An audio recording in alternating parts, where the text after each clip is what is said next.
विभिन्न पंचायत रे bike rally कले स्वाधीन प्रार्थी। खोर्धा जिला चिलिका निर्वाचन मंडली बिरबाड़ी कैथपल्ला चंडेश्वर ग्राम रे स्वाधीन प्रार्थी मनमथ कुमार सिंह नौका चिन्ह को नहीं बाइक रैली करा जायथिला। मे 25 तारिख रे थिबा निर्वाचन मैदान रे नौका चिन्ह रे भोट देबा पई बुद्धिजीवी मानक पाखरे पहुंची विभिन्न आलोचना करिसंती। मनमथ कुमार सिंह जड़े सैनिक राजनीति को आसी गाँ गहली समस्या बुझुंट। एवं जोरदार प्रचार गाड़ी सहित बाइक रैली करी समस्त पाखरे पहुंची मतदान करने अनुरोध करिसंती।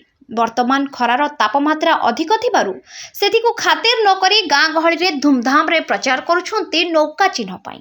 कौनसी दल रे नथाई मध्य भोटर का संख्या धीरे धीरे बढ़िबारे लागिछि।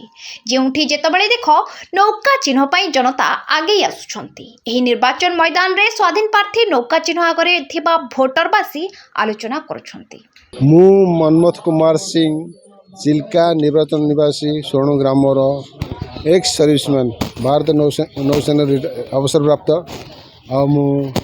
मु आज मोर अंचल किसी एरिया रे निजे रैली काढ़ी बाइक रैली जाऊँ मु सब गाँव रे गहली रे सेमान सहित मिसी बुझा लगुच एक्चुअल से असुविधार कौन सब प्रकार गोटे कमन इश्यू रही साधारण इश्यू रही से अवहेलित प्रतिश्रुति रक्षा कराए तेणु एम जो माने कहवा गले धोखा दि जाए समस्ते विस्मृत हो जाती। तेणु से मते स्वागत कर स्वाधीन प्रार्थी स्वागत कर हाँ आम आपण मान सहित अच्छु आपण मैंने आगू जातु। खोर्धारू Sudhir Kumar Behera report Focus plus.